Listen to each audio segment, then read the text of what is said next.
Hey guys, Rinji here. Once again bringing you the worst out of the VTuber community. And since it's the month of December, it's the holiday season. So I will spare you some of the worst stuff, but instead focus on some of the funnier stuff that happens within the VTubing quote unquote community. You know, knowing my content and you knowing my content as well, you're probably here for the most and egregious of actions that people um, use against one another on social media, especially Twitter being the prime example when it happens. But when you're a popular VTuber and you have a public presence, and if you have a public email, not only just a business email, you'll probably get your fair share of weird messages from time to time. It happens very often to those VTubers that are of the lewd variety as well, because there's fans of these VTubers that think that just because a certain content creator is lewd means that they are open to solicit for specific things in private messages and whatnot. Well, the case is that that's not true, and you should always use common sense when messaging anybody to make sure that you're not coming off as a weirdo and maybe some kind of killer in the making. So today's case is of Jess, the Tumblr catboy, who gets these specific emails from what I would assume is one person. I think it's funnier to think it's just one person, but if it's multiple, then may God have him. May God protect him. May God safeguard him from the people that send them this sort of stuff. Because if they ever find him, I'll imagine it's not gonna end very well for him. So let's see what kind of emails Jess gets on the daily. This is the type of emails I get, by the way. At least in the emails, we're gonna be reading them. Don't get me wrong. This is tame stuff, by the way, not even showing the R-word and assault emails and fictional scenarios people have sent me. And let's get reading those. Please, don't take it the wrong way. But on one hand, you want to break the cycle of abusive relationships, but on the other hand, you trigger them with your captivating posts. I'll try to explain. I know you're very popular for a lot of reasons, and any one of your fans has their own. Some find you hot, some cute, some both. Some found you smart, talented, charming, and so on. But I think for a specific group of people, it goes much deeper than that.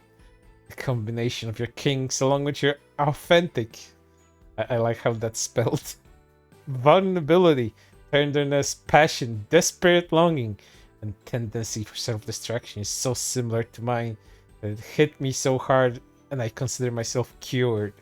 I'm married to a wonderful husband, have beautiful children, but God, you set me back to a dangerous place. Well, maybe not for me, but I'm trying to make a point. Painful relationship would always be more powerful and addictive for our kind. That don't leave me orgasms, the loud, desperate moaning, the uncontrollable screaming, begging, being treated gently and roughly, being complimented and degraded, being mind and body boinked by the only one who know how to control your mind and treat your every thirsty body, the feeling you want to die as you come for him and scream his name, and the thrill of being able to make him scream just as loud, his hypnotizing smell, the overwhelming feeling of your heart burst with love and endless addictive passion as you burst into tears, trembling under his hands, holding on to him as you cry, please don't leave me, I will do anything for you, it can't be me. Oh Jesus, this is clearly some kind of Fujo post. Someone is Fujo posting in this person's emails, but I like how quickly it went from somewhat wholesome, somewhat reasonable to outright first posting at the same time. In case some of you don't know what a Fujo or Fujoshi is, it's a term for female manga and anime fans that like boy on boy romances. Usually they have a reputation of being quite unhinged, being quite overbearing, and also sending stuff like this to their favorite let's say Tumblr sexy men for the best term I can think about that. But that's not everything, because there's more. And it gets worse or better depending on your definition or of worse and better, though. So let's see what kind of other emails they got. Pen pal, you don't have to respond. I'm 99% sure you won't. Here's me trying to engage. How are you? I'm doing pretty terrible. Oh, I'm supposed to ask about your love life? How are things? You got a special someone? That that feels weird to just randomly ask a stranger. I'll make it even. I don't. I'm almost depressingly single. No, not almost. I've never actually been in a relationship before. My friends tease me about it all the time. When you survive a worldwide pandemic and global shutdown before even getting your first kiss. It's funny, I suppose. What can I say? I've got high standards. And as much as I hear that guys like girls with thick thighs and who would mother them, no guy has ever approached me. Perhaps it's the height, or maybe the weight. Well, Femcel, I think you have a bit of reflecting going on here, but at least you're on your way to self-awareness, I can tell you that much.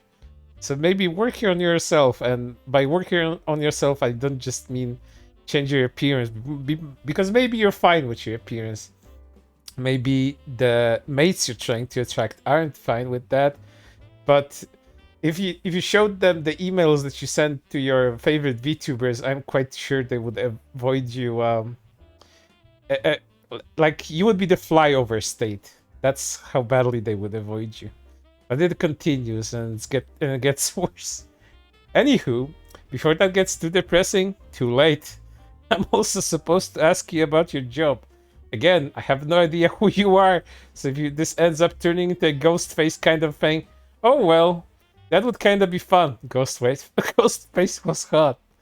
Also, I'm assuming you're a guy because my friends kept giggling when they gave me this email.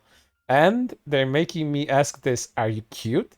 I don't know how cute you would be defined by my typing. Is dark hair, snarky personality, low-key kind of feminine and clingy. Okay, that's about all I can stomach. I think it would be funny if you responded. I actually think it would be hilarious, but have a great day and a good life if not. And then there's more. I really like to think that this is the same person just sending all of this, trying different approaches to get this particular content creator's attention. And I slam against this short but intense man. I went to apologize, but words seemingly faded to exist when I saw his face. I recognized him immediately, went brain dead. He didn't even look at me, and I just kept walking. He was there with his daughter. I think that's really sweet. I nearly hyperventilated afterward because we waited outside the bookshop together for about 15 minutes and I just didn't say anything. It was quite the experience. I had to fight every instinct because I started to hum the Spider-Man theme song because my brain just works that way. 3. I'm terrified of mannequins, also spelled very funnily. And not like, oh no, there's a mannequin. It's so creepy, haha. But like, if I see a mannequin, it's either going to punch it, cry, run, or simply pass out. It's bad. I don't know why. Even if I know there's a mannequin in the next room, I still freak out when I see it. Like, how do you know there's a mannequin in the next room? Did you see it before you entered the room, or do you have like a spidey sense for detecting mannequins? Be funny. I have synesthesia, so when I hear certain sounds or music, I see colors. It's really cool because it works for people's voices too. So like when people laugh, I usually see yellow, and like not to be weird, but moans are like are like purple. It's kind of cool because then people turn into colors for me too. 5. I've been to France twice this year. Not to brag, it was really funny, but the language barrier was really hard to get over. Taken 4 years of French, but most of that was over COVID, so it was not the best. Anywho, that's all for today. It's been lovely reaching out to you. I would love to get to know you some more. Please feel free to email me back.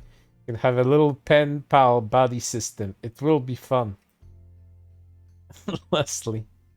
I think this is actually the first part of this email, but I put it in the wrong order, but maybe it's funnier this way. I hope you are well. It's me again. Did you miss me? Haha. All jokes aside, apparently my last email wasn't juicy enough, so I have to send another one. This time I'm supposed to be more personal. I think that's alright. My friends and I are kind of joking around that you're my bestie, so here we are. What's our favorite color? Basic first question, I know, but you can usually tell a lot about a person by their favorite color. Purple people exist for a reason, man. Mine's Cinderella Blue. Are you a Disney fan? I'm a huge Disney fan, but it makes me so sad to see they are only doing remakes now. What a segue from colors to Disney. This person should get some sort of award for that. That was excellent. I feel like they really lost their magic, you know. How tall are you? I'm annoyingly super tall, like 6 feet. I find it kind of funny though because I feel like I'm the definition of a gentle giant. Even if I do have a chronic RBF. And the last thing I'm supposed to do is tell some fun facts about myself. So here we go. 1. I'm terrified of ladybugs. I know that's stupid, right? They're ladybugs. They're supposed to be adorable. And in theory, yeah, they are adorable. But if I ever see one in real life, I will cry. Have no idea why. Well, don't mess with ladybugs. They tend to bite quite frequently if you annoy them. I have physically run into Toby Maguire. I still feel bad about this one. I was in a bookshop in London on vacation. Then I tripped and slammed against the short but intense man.